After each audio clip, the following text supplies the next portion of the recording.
오늘은 기준이 없는 세상 기준 세우기라는 제목으로 하나님 말씀을 증거하도록 하겠습니다. 우리가 세상에 살아갈 때 기준이 참 중요하죠. 기준은 우리의 삶의 기준이 되는 표준이 되는 걸 말합니다. 그런데 오늘날 사람들은 이렇게 집이 무너지는 것처럼 기준이 점점 이렇게 무너져 가고 있습니다. 무엇이 중요하는지 무엇이 중요하지 않는지 그 기준이 모호해지고 기준이 무너져 가고 있는 그러한 시대를 우리가 살고 있습니다. 우리가 기준이요 너무나도 옛날 100년 전에는 그런 일도 없어요. 50년 전에는 아마 그런 일도 없었을 것입니다. 근데 놀라운 사실은 지금요 남녀 간의 가장 기본적인 기준도 무너지고 있어요. 아니 남자면 남자이고 여자면 여자인데 그런데 세상에 그렇습니까? 세상에 그런 기준이 무너지고 있어요. 이 그림도 한번 봐보세요. 이 그림은 뉴욕에 있는 공용 화장실이에요. 옛날에 지금은 우리나라는 감사하지 모르죠. 화장실에도 남자, 여자 이렇게 있는데 뉴욕에 지금 화장실이 저렇게 돼 있대요. 올 2024년 1월부터 뉴욕이 시행되는데 올 젠더 레스트룸 그 말은 뭐냐 모든 성이 다 가서 그냥 한 곳에 가서 그냥 화장실을 볼 수 있대요. 어떤 분이 화장실 들어갔는데 더러워서 사용을 못해요. 뉴욕의 화장실에. 왜냐하면 막 거기에 막 동성애자도 와서 거기서 막 그게 묻어있고 이러니까 사용을 할 수 없다라고. 이 세상의 기준이 남녀 간의 그러한 기준이 다 무너져 있어요. 그리고 요즘에 법이 어떻게 바뀌었냐면 어떻게 들어가냐면 그냥 법이 그렇게 바뀌어버린 거야. 내가 화장실에 가는데 예를 들면 화장실 가는데 왜 여자 화장실에 들어왔어 이러면 남자가 들어갔는데 왜 여자 화장실에 들어왔냐 그러면은 나 여잔데요 그래요. 왜냐하면 내 생각으로 여자니까 여자라고 그렇게 말해도 괜찮은 그러한 시대가 이렇게 되어버렸다라고 그렇게 말씀하고 있습니다. 엄청난 시대가 되어버렸죠. 이 동성애 차별금지법 엄청나게 문제이고 그뿐만 아니라 남녀의 사랑도 마찬가지입니다. 하나님이 남자와 여자를 창조하실 때 아담과 하와를 창조해 얼마나 아름답습니까? 하와를 만들었고 아담에게 왔을 때 아담이 이는 내 뼈 중에 뼈요 살 중에 살이라 딱 프로포즈로 딱 무릎 꿇면서 바치면서 그렇게 프로포즈를 하고 그리고 남자와 여자가 가정을 이루었습니다. 그런데 이 기준도 다 무너져 갔죠. 지금 세상이 점점 그렇습니다. 우리나라도 막 지난번에 어떤 사람이 남자가 결혼해가지고 우리나라 동본을 이렇게 허락해달라고 했는데 다행히도 법정에서 이렇게 거절이 되었고 우리나라는 안 됐는데 그래서 어떻게 하냐면 미국에 가서 원정 가가지고 결혼을 해갖고 거기서 합법화하는 그러한 일들이 벌어지기도 하고 있습니다. 이 그림을 보더라도 남자와 여자의 그림은 아름답잖아요. 그런데 남자와 남자끼리 이렇게 사랑한다고 하면은 징그럽지 않습니까? 저도 캐나다 처음 갔을 때 2006년인가요? 그때 처음 갔는데 이제 기대를 가지고 영화관에 가가지고 이제 영어도 잘 모르면서 잘 못 알아들으면서 영어로 된 그러한 내가 그 영화를 한번 보겠다라고 큰 기대를 가지고 모세를 안고서 이렇게 큰 기대를 가지고 영화관에 딱 들어갔습니다. 근데 그 내용 첫 시작이 어떻게 됐냐면 세상에 계단 위에서 어떤 남자가 이렇게 로맨스 음악이 울려 퍼지는데 이렇게 내려와요. 그리고 계단 밑에서 남자가 로맨스 음악이 울려 퍼지는데 올라가요. 그런데 두 사람이 딱 키스하는 것부터 남자와 남자가 키스하는 것부터 그 영화가 시작돼요. 벌써 캐나다는 2006년인데 벌써 동성애가 지금도 그 토론토에 가면은 동성애 퍼레이드를 하는데 참 지저분합니다.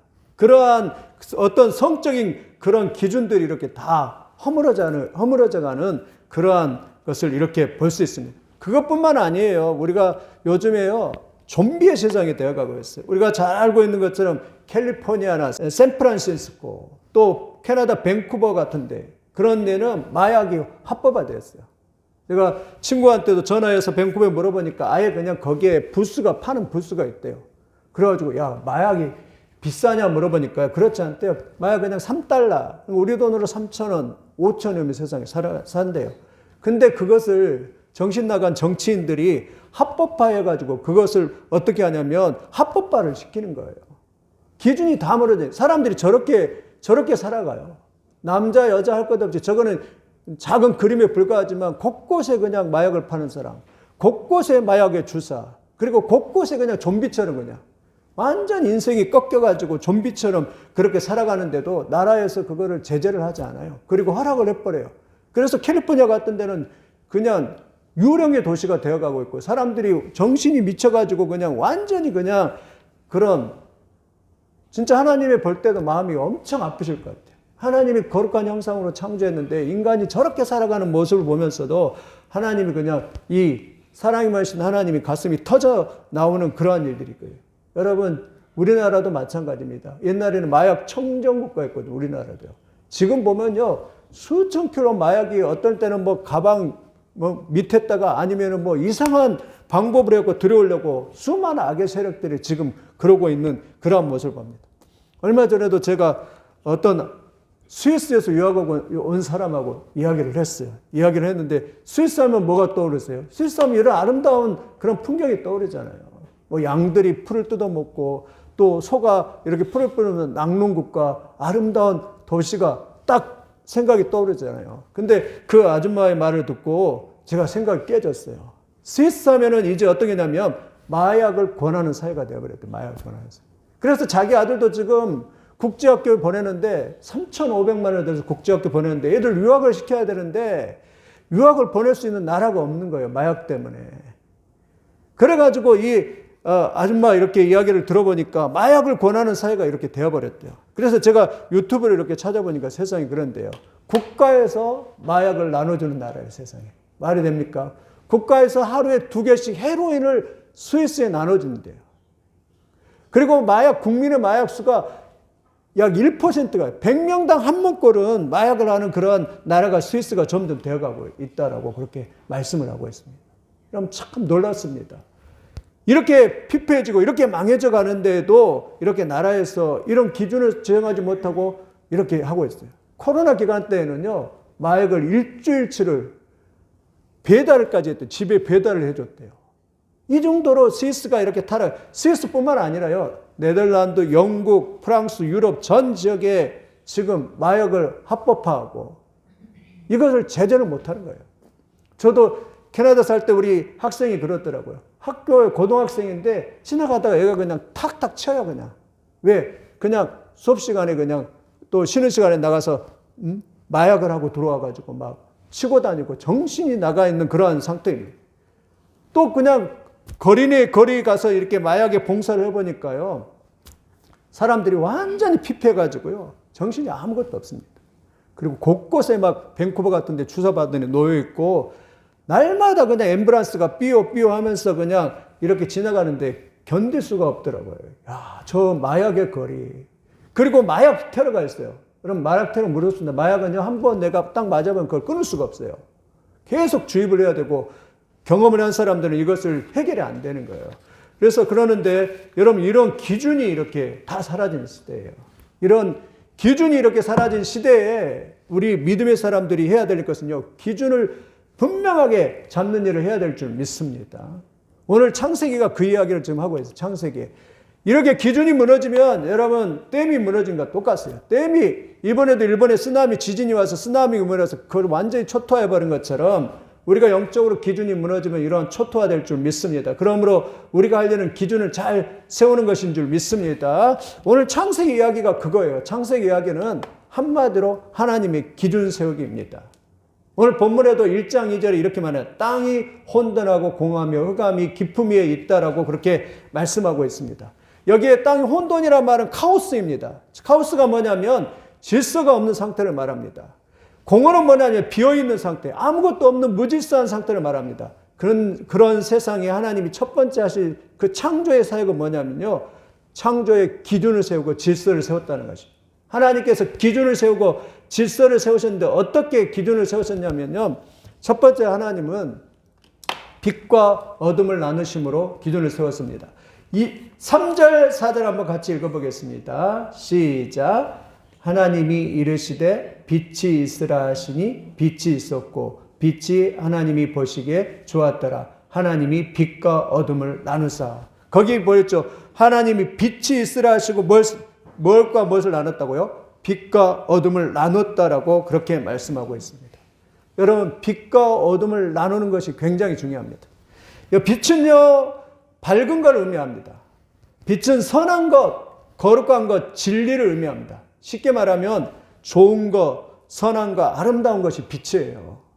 반대로 어둠은요, 악한 것, 죄악, 더러운 것, 흑암, 감춘 것, 거짓들, 뒷거래 이런 것들이 이 어둠입니다. 한마디로 말하면 나쁜 것, 악한 것, 아름답지 못한 것이 그 어둠에 속합니다. 여러분 그러니까 빛과 어둠을 잘 나눈다 그 말은 뭐냐면 좋은 것과 나쁜 것 그리고 선과 악 이것을 기준을 잘 잡는 것을 이렇게 말합니다. 그러니까 지금 오늘날 우리에게 필요한 것은 뭐냐면 이 분명한 빛과 어둠에 대한 분명한 선을 긋고 이것을 구별할 줄 아는 그러한 기준을 분명히 세우는 여러분들이 되기를 예수님의 이름으로 축원드립니다.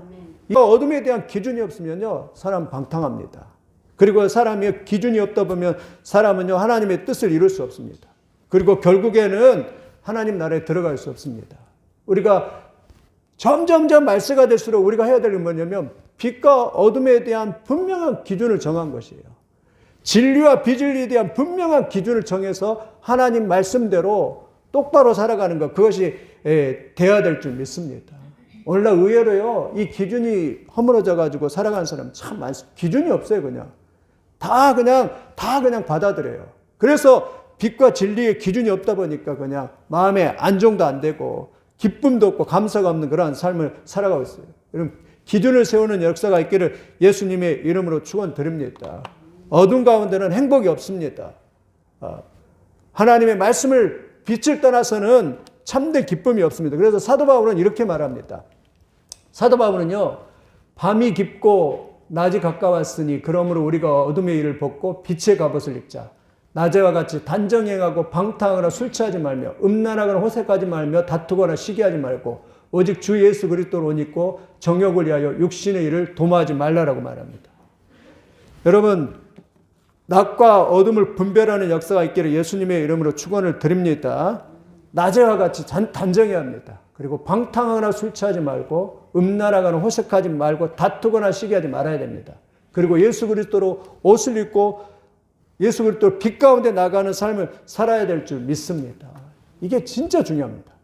빛 가운데 살아야 기쁨이 있어요. 하나님의 말씀대로 살아야 참 감사가 있고 은혜가 있는 삶이에요. 누가 그랬습니까? 이 말씀을 딱 읽었을 때 깨닫고 회심한 사람이 4세기 교부 어거스틴입니다. 어거스틴이 어느 날 그 어머니 모니카가 얼마나 기도합니까? 내 아들 하나님 회심하고 돌아오게 도와주시옵소서 20년을 기도했어요.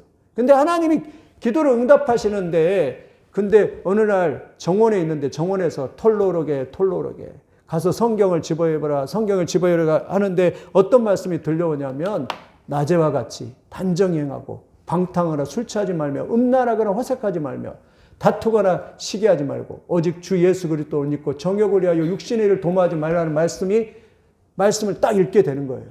그리고 그 말씀을 딱 읽는데 성령의 역사에서 그날 회심이 딱 역사가 일어나는 거예요. 그래서 이 4세기 교부 어거스틴이 하나님 앞에 회심하고 주께로 돌아오게 됩니다. 그리고 나서 그가 이렇게 말합니다. 빛 대신 아버지께 돌아오기까지는 내가 참된 안식이 없었나이다 이러면서 그가 고백합니다. 여러분 참된 기쁨과 안식은요. 빛과 어둠에 대한 기준을 정하고 빛 가운데 살아가는 데 임하게 될 줄 믿습니다. 이런 기준을 확실히 내요. 마귀가 어떤 자냐? 마귀가 이 기준을요 다 허물어뜨립니다. 마귀는 한 일은요 기준을 다 허물어뜨려버려요. 그래서 사람들로 하여금 그 기준대로 살아가지 못하고 불행한 삶을 살아가게 만드는 것이 마귀입니다. 누가 그랬습니까? 이 기준이 없는 사람 보니까 사사기 시대에 삼손이 그랬어요. 삼손은 사사이지만 빛과 어둠에 대한 기준이 없는 삶을 살아갔습니다. 참 놀랍죠. 나시린은 하나님 앞에 거룩하게 살아가고 하나님의 지도자로 살아가는 사람 아닙니까? 그런데 이 삼손이요 기준이 없습니다. 그래서 어디를 기웃거려요? 술집을 기웃거리고 그리고 기생의 집을 기웃거립니다. 그런데 마음의 양심의 가책도 없는 거예요. 왜? 기준이 없으니까. 사사기 시대를 그렇게 말합니다. 사사기 시대는 왕이 없으므로 각각 자기의 소견에 옳은 대로 행하는 시대라고 그렇게 말을 합니다. 그래서 삼손이 결국 어떻게 됩니까? 나중에 이 드릴라는 여자 때문에 어떻게 되세요? 머리카락이 잘리고 힘을 잃어버리고 그리고 블레셋 사람들의 눈알이 뽑히고 그래서 결국 블레셋 사람들에게 죽게 되는 그러한 삼손의 모습을 이렇게 보게 되는 것입니다. 여러분 참된 행복은 빛 가운데 살아가게 될 줄 믿습니다. 그래서 빛과 어둠을 분명히 선명한 선을 정해서 나아가시기를 예수님의 이름으로 축원을 드립니다. 두 번째는 하나님은 또 재미있게 아침과 또 저녁을 이렇게 나눴습니다. 이것을 낮과 밤으로 나눴다라고 5절에 그렇게 말씀을 하고 있습니다. 여러분, 낮과 밤이라는 나눔으로 기준을 세우는 역사가 있기를 예수님의 이름으로 축원드립니다. 이것도 작은 일이지만 굉장히 중요합니다. 하나님은 낮에는 뭐 하고요? 낮에는 일하게 만드셨습니다. 하나님은 낮에는 일하게 만드셨습니다. 밤에는 안식을 취하고 휴식을 취하도록 이렇게 만드셨습니다. 그런데 오늘날 사람들이 어떻습니까? 이 기준들을요, 다 무너뜨립니다. 밤에 일한다고 할 때 마음에 진짜 굴뚝 같은 것은 진짜 말리고 싶은데, 밤에는 일하면 안 된다. 이러고 싶었는데 잘 안 되는 거예요. 여러분, 우리의 가장 기본적 원칙은 뭐예요? 낮에는 일하고 밤에는 잘 수 있는, 그게 건강한 사람입니다. 왜 그렇게 하냐면, 낮에 일하고 밤에 자야지만이 우리가 건강한 정신을 가질 수가 있거든요. 그런데 이게 깨지면요, 우리가 정신적으로 스트레스를 받고 약해지는 것이거든요. 그래서 이 기준이 다 허물해요. 왜 젊은 청년들인데 왜 힘을 잃어버리죠? 왜 젊은 청년인데 그냥 정신들이 그냥 완전히 그냥 어떤 능력도 없고 그냥 젊은 청년들이 왜 비틀거리고 그러냐면 이 낮과 밤이 바뀌었기 때문이에요.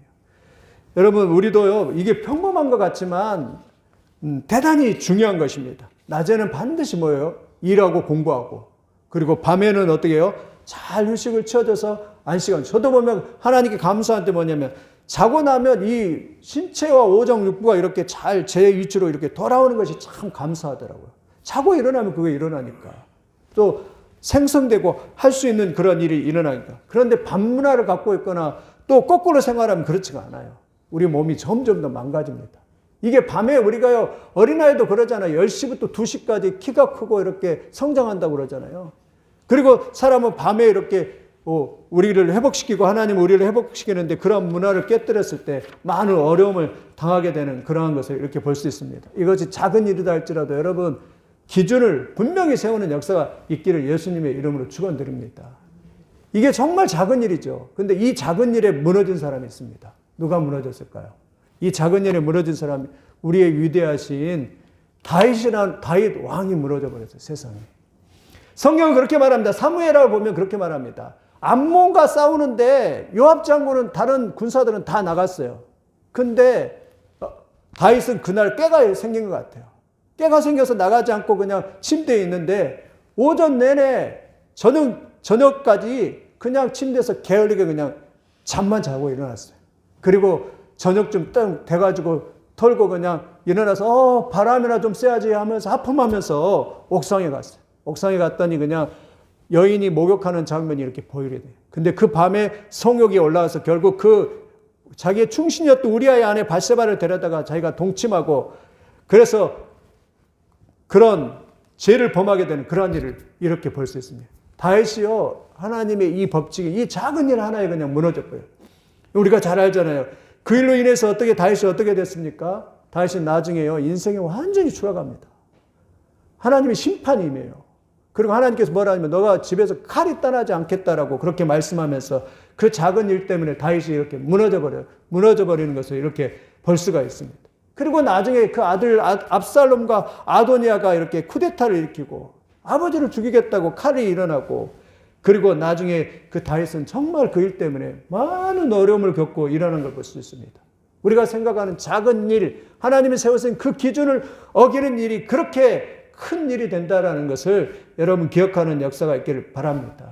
그러니까 우리가 작은 규칙, 작은 기준을 세워서 그 말씀대로 살아가는 것이 얼마나 축복인지 모르겠습니다. 하나님이 기도하라. 근데 기도는 작은 일이잖아요.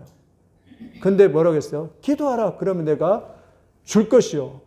두드리라. 그러면 열리리라라고 그렇게 하나님 말씀하셨잖아요. 말씀을 읽거라. 기도와 말씀으로 거룩하여지니라 그랬잖아요. 말씀 읽는 건 너무나도 작은 것이지만 그걸 통해서 하나님이 역사하신다라고 말을 하잖아요. 말씀을 통해서 믿음이 생기고 말씀을 통해서 역사하신다라고 그렇게 말씀하네요. 여러분, 작은 것 기준들을 잘 지키는 역사가 있기를 예수님의 이름으로 축원드립니다. 혼전 순결, 우리 청소년도 혼전 순결, 결혼 전에는 순결하게 빼앗기지 않는 거. 작은 일 같아요. 엊그제 또 그러더라고요. 엊그저께 그 매칭 프로그램, 그런 거 좀 재밌어가지고. 뭐, 솔로 그런 걸 보는데 그러더라고요. 이번에는 정말 한 번도 이제 사귀어보지 않는 사람이 나왔는데, 근데 이 사람이 그러니까 저는 혼전 순결론자입니다. 이렇게 이야기하니까 사람들이 막 웃는 거예요. 아니, 요즘에 그런 사람이 어딨냐고 이러면서 그렇게 말을 하더라고요. 세상이 그려져 버렸어요. 그런데 자기는 혼전 순결론자를 그 청년이 그렇게 하는데, 야, 참, 청년이 참 기특하다. 하나님의 그 말씀을 지키고, 거룩을 지키는 그 모습을 보면서, 참 기특하다라는 그러한 생각하는데, 결혼도 마찬가지입니다. 믿는 사람하고 하나님 백성은 믿는 사람하고 해라. 이 말은 작은 것 같지만, 에이, 그냥 아무나 하고 성교하면 되지. 이렇게 생각하는데 그렇지가 않아요. 작은 규칙이지만 그것이 큰 일이 될 수 있다라는 사실입니다. 여러분, 작은 것도 하나님 앞에 말씀으로 잘 지키는 그러한 역사가 있기를 예수님의 이름으로 축원을 드립니다. 우리는 큰 것에 막 무너지는 것 같은데 작은 일에 무너집니다. 오늘 하나님이 뭐라면 낮에는 일하고 밤에는 자라. 이 너무나도 평범한 이 작은 일에 기준을 세우면서 말씀하고 있는 것이에요. 이러한 이 낮과 밤에 이러한 문화를 잘 지키는 역사가 있기를 예수님의 이름으로 축원을 드립니다. 세 번째, 하나님은 하늘 위에 위와 하늘 아래로 나누심으로 기준을 세웠어요. 저는 이걸 보면서 뭐냐면 창조주와 피조물 간의 그러한 경계선을 긋는 것이라고 이렇게 생각해 보았습니다. 하늘 위에 하나님, 하늘 땅에 인간, 그러면서 창조주와 이 피조물 간에 우리 안에 분명한 경계선이 있다라는 것을 이렇게 생각을 해 보았습니다. 여러분, 창조주와 피조물은 분명한 경계선이 있습니다. 그런데 오늘날 사람들은 뭐죠? 하나님 창조주와 피조물 간의 이 경계선을 다 허물어 버립니다. 하나님을 인정하지 않습니다. 지음받는 자가 지으신 자를 인정하지 않고, 그리고 자기들이 주인이 되고 자기들이 왕이 되어서 마치 자기가 주인이 되어서 그렇게 살아가려고 하고 있는 현대 그런 모습을 봅니다. 참 안타깝습니다. 우리가 분명한 기준은 하나님을 인정하고 하나님을 높이고 창조주를 인정하고 창조주를 높이는 것, 그러한 것이 돼야 될 줄 믿습니다. 이사야 선지자는 그렇게 말합니다. 이사야 선지자는 소는 그 임자를 알고 나귀는 그 주인의 구유를 알건만은 이스라엘은 알지 못하고 나의 백성은 깨닫지 못하는도다. 이스라엘의 문제가 뭐죠? 소도 그 임자를 알고 나귀도 그 구유를 아는데 이스라엘 백성은 깨닫지 못해요. 사전은요, 슬프다 범죄한 나라요, 허물진 백성이요, 행악의 종자요, 행위가 부패한 자식으로다. 그들이 여호와를 버리며 이스라엘의 거룩하신 이를 만홀히 여겨 물러갔도다라고 그렇게 말씀을 하고 있습니다. 여러분, 하나님을 인정하시고 하나님의 왕으로 삼고 하나님을 주인으로 삼는 그러한 역사가 있기를 예수님의 이름으로 축원을 드립니다. 그런 사람들은 어떤 생각을 갖습니까? 코람데오 정신을 갖습니다. 코람데오가 뭡니까? 하나님 앞에서라는 면전의식입니다. 그리고 하나님 앞에서 살기 때문에 하나님을 두려워할 줄 압니다. 이런 사람들은. 하나님을 두려워할 줄 알아요. 이 시대가 지금 이 기준이 모호해졌습니다. 하나님을 두려워할 줄도 몰라요. 하나님 앞에서의 삶이라는 것은 모릅니다. 모든 우리의 인생의 주권과 우리의 모든 것이 다 하나님께 달려있다는 것을 인정을 하지 않는 거예요. 여러분, 믿으시기를 예수님의 이름으로 축원드립니다. 우리의 삶도요, 우리의 모든 것도 사실 하나님 앞에서 삶일 뿐만 아니라 하나님께 달려있습니다. 우리의 행복도, 우리의 생과 사도, 우리의 화복도 다 하나님께 달려있습니다. 여러분, 믿으시기를 예수님의 이름으로 축원드립니다. 내가 열심히 산다고 해서 잘 사는 게 아니에요. 하나님께서 위로부터 은혜를 풍성하게 부어주셔야 돼요. 그 사람이 은혜를 팍 부어주시면요, 그 사람은 잘 삽니다. 근데 은혜가 없어요. 그 사람 대단한 실력이 있고 능력이 있어요. 근데 은혜가 없네요. 잘 살지 못하는 것이에요. 하나님의 은혜가 풍성하게 부어지는, 하나님 앞에서 코람데오의 삶을 살고 하나님 앞에서 하나님을 두려워할 줄 알고 말씀대로 살 때에 하나님의 은혜가 부어지면요, 그 사람은 행복하고 복된 삶을 살아가게 될 줄 믿습니다. 하나님은 우리를 도우시는 분입니다. 그리고 우리를 지켜주시는 분입니다. 시편 121편 1절 2절 이렇게 말합니다. 내가 산을 향하여 눈을 들리라. 나의 도움이 어디서 올꼬? 나의 도움이 천지를 지으신 여호와께서라 말합니다. 7절에 여호와께서 너를 지켜 모든 환난을 명쾌하시며 또 내 영혼을 지키시라 말씀합니다. 그러니까 하나님의 은혜를 면전 앞에서 두려워하고 하나님의 은혜를 받는 사람은 잘 살아요. 저도요, 과거에 이 말씀을 증거하면서 그게 생각이 났더라고요. 하나님이 지켜주셨구나. 하나님이 도와주셨구나. 참 놀랍지 않아요? 저 그때 생각하면 너무 기분이 좋아가지고 이 말씀을. 제가 시카고에 놀러 갔는데 우리 가족들을 데리고 미네 형제라고 이제 교회 성도 한번 가져가고 같이 놀러를 갔어요. 그런데 시카고 윌로 크릭 교회가 가고 싶어가지고 그 목사님 평소에 이제 책도 이렇게 좋아하고 이러다 보니까 참 유하고 좀 젠틀하신 분이다 보니까 그분 보고 싶어갖고 윌로 크릭 교회를 갔고 잘 봤어요. 그리고 안내도 받고. 그랬더니 진짜 열린 예배나 이런 것들이 참 교회가 너무 아름답고 참 좋더라고요. 그리고 주차장도 엄청 크고 이렇게 감명을 받고 오는데 제가 흥분을 했나 봐요. 아니면 아무튼 그 오다가 그냥 차가 이렇게 고속도로를 달리는데 차가 세게 갔거든요. 세게 가는데 갑자기 이렇게 서서히 가게 되는 거예요. 그런데 그걸 제가 느끼지는 못한 거예요. 그래갖고 가다가 그냥 뒷차를 그냥 꽝 받아버렸어요. 꽝 받아버렸어요. 그래가지고 캐나다도 아니고 그러다 보니까 시카고에서 이런 일이 벌어졌잖아요. 이제 제 가슴이 벌렁벌렁한 겁니다. 그리고 받았는데 앞에 갔더니 앞에 미국 사람이 그냥 목을 이렇게 하면서 아줌마인데 목을 이렇게 하면서 이렇게 잡고 있더라고요.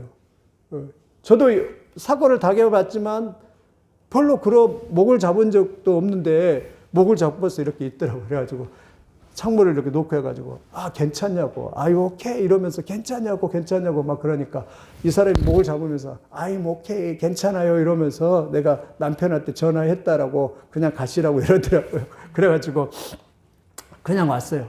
근데 놀랍게도 감사하게 5분도 안 됐는데 미국 경찰이 그 교통을 이렇게 관리하는 경찰이 이렇게 달려왔더라고요. 달려와가지고 딱지 하나 끌어주더라고요. 150불 딱지 하나 딱 끌어주더라고요. 150불 딱지를 끌어주면서 그냥 가라고. 그리고 나머지는 알아서 하겠다 이렇게 그냥 가라고 그러더라고요. 그래갖고 범퍼가 이렇게 떨어져 나가 달랑달랑 하는데 무서워가지고 그냥 그 차 운전해가지고 이제 왔는데 물론 보험회사에서 이게 교통 처리가 됐겠죠. 캐나다. 교통 처리가 돼서 이렇게 해결했는데 근데 그때 너무 감사하더라고요.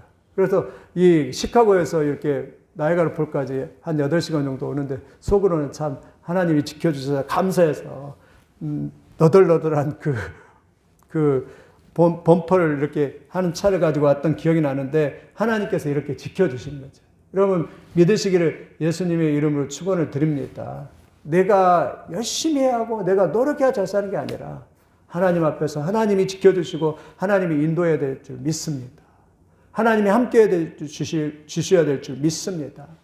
하나님께서 지켜주시고 하나님께서 인도하지 않으면 여러분 우리의 삶은 복된 삶을 살 수가 없습니다. 가장 대표적인 사람이 저는 욥이라고 생각합니다. 또 성경은 말합니다. 시편 127편 1절에도 말합니다. 여호와께서 집을 세우지 않으면 세우는 자의 수고가 헛되며 여호와께서 성을 지키지 아니하시면 파수꾼의 경성하며 헛되도다 말합니다. 하나님께서 세우지 않으면 아무리 집 세우려고 해도 헛됩니다. 성을 지키려고 해도 지켜지지 않습니다. 전쟁은 하나님께 속한 것이고 우리나라도 마찬가지입니다. 우리나라도 지금 건국전쟁이라는 영화가 나왔는데 하나님께서 이승만이라는 대통령을 세웠어요.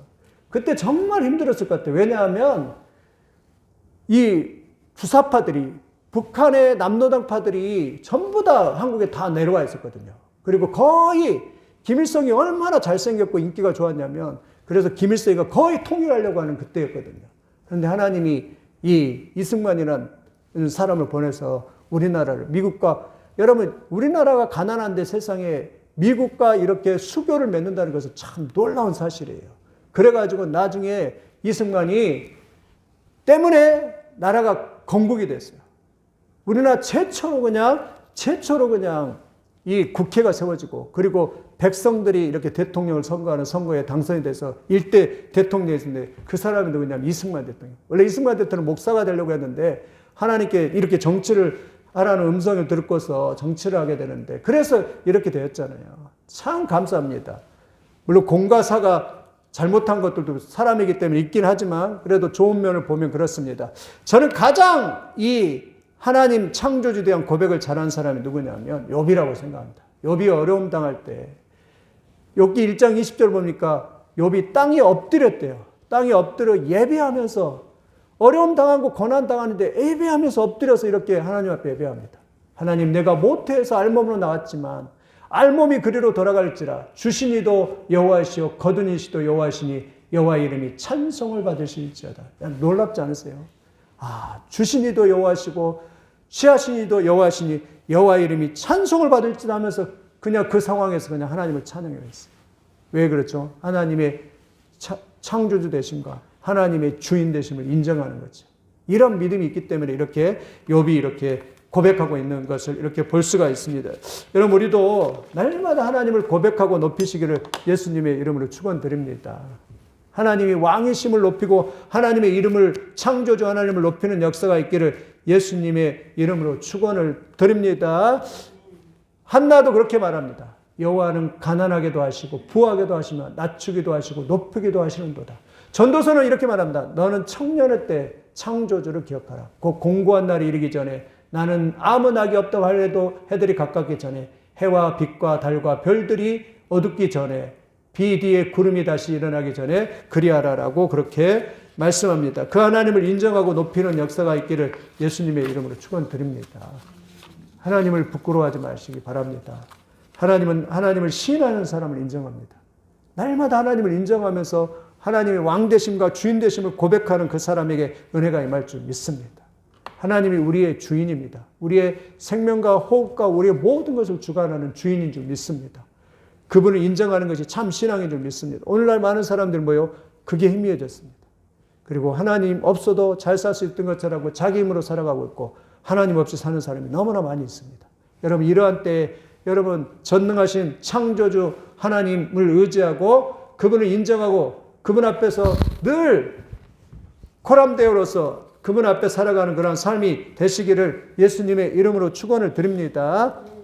세 가지를 정리하면 지금은 기준이 다 무너진 시대입니다. 우리가 할 일은 기준을 잘 세우는 거죠. 무슨 기준 알겠죠? 오늘 말씀처럼 창세기 기준처럼 빛과 어둠의 기준을 잘 세우는 거예요. 빛을 따라서 가는 것이고 빛을 선하고 좋은 것을 따라가는 것이고 어둠은 물리쳐야 됩니다. 또 낮과 밤의 가장 기본적인 원칙을 지키는, 낮에는 일하고 공부하고 밤에는 쉴 수 있는, 안식할 수 있는 그런 기준을 지키는 것입니다. 셋째는 창조주 하나님과 피조물 간의 그런 반듯한 경계를 선명히 설정해 놓고 하나님을 인정하고 하나님을 높이면서 나갈 뿐만 아니라 나는 하나님 앞에 피조물에 불과하고 나는 하나님의 피조물로 하나님의 은혜가 없이는 살 수 없는 존재임을 늘 고백하면서 선명한 기준을 가지고 나아가는, 그래서 승리하는 여러분들이 다 되시기를 예수님의 이름으로 축원을 드립니다. 이런 기준을 세워야지만이 방황하지 않게 되고 이런 기준이 분명해야지만이 어떻게 돼요? 하나님을 누릴 수 있습니다. 그리고 기쁨을 누리는 사람이 됩니다. 그런 은혜가 여러분에게 있기를 예수님의 이름으로 축원을 드립니다.